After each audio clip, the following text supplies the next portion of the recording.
Sveiki, aš Gabija ir šiandien noriu Jūs pamokinti, kaip susitvarkyti su problemomis kylančiomis viešojo kalbėjimo metu.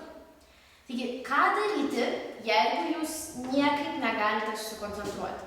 Tarkim, iš tikrųjų dažnai būna tokia problema, kad nežinote, ką pasakyti.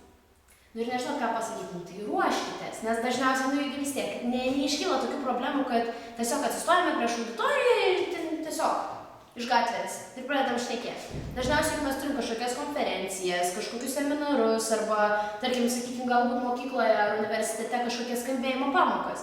Tai mes joms ruošiamės. Pasidarykit planelį, surašykit, ką Jūs norite pasakyti. Taip Jūs lengviau susikoncentruosit ir žinosit, ką pasakyti. Bet jeigu visgi Jūs iškvietė prieš auditoriją arba Jūs išbalansavo kažkas ir Jūs tiesiog, nežinot, ką pasakyti. Gavote klausimą iš auditorijos, sudėkite rankas taip. Tai yra vadinamasis vadžiaino metodas. Manau, kad pavadinimą tikrai atsiminsit. Tikima yra, kad kai taip sukoncentruojame, sudedame savo rankas, mes sukoncentruojame savo dėmesį. Dėl to, kad iš visatos ateina žinios, kurios turėtų ateiti Jūsų vidų. Laikome čia ir tiesiog visos žinios ateina taip. Aišku, yra žmonių, kurie tiesiog sudeda rankas šitaip ir jiem tai padeda. Aišku, galbūt Jūs turite kažkokią kitą savo specifiką. Tarkim, dėmesio koncentracijos sėdint kažkokioj paskaitoje ar dar kažkur neišeina sukoncentruoti, tai, tarkim, psichologai mokina, kad sudėti rankas taip ir tiesiog sukti ratus.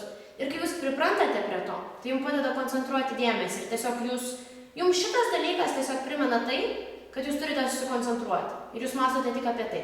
Be to, su šitu dalyku galima ir pasirepetuoti namie. Sakykime, 2 minutės tiesiog laikyti taip rankas, sukti pirštus ir stengtis mąstyti tik apie juos. Jeigu jau atsiranda kažkokių naujų minčių, ten kažkokių pašalinių, stengiamės vis tiek grįžtam prie tos minties ir vėl sukam pirštus ir galvojam tik apie tos pirštus ir kaip mes juos sukam. Tada įsiugdysit įprotį, kad visą laiką sukant pirštus, o gal kartais net ir to nedarant, Jūs sukoncentruosit dėmesį ir Jums bus lengviau susikoncentruoti. Dar kitas dalykas. Labai daug žmonių turi problemą šnekant, kad jiem dreba balsas. Jie tiesiog mykčioja ir nėra ką daryti. Jeigu jums dreba balsas, paprasčiausiai kalbėkite garsiau, nes kai Jūs šnekat tyliai, Jūsų balsas gali šiek tiek drebėti. Bet kai Jūs kalbat garsiai, Jūsų tiesiog balso stygos neleidžia to daryti. Ir tokiu atveju Jūs kalbat be drebulio, lengviau, paprasčiau ir lengviau ir susikoncentruoti, lengviau pašnekėti ir neiškyla tokių didelių problemų. Tikiuosi, kad turėjote šiek tiek naudos iš šio video, laukite kitų mano video, mes juos atsiųsime labai greitai ir tikiuosi, kad gausite ir iš jų daug naudos. Geros dienos!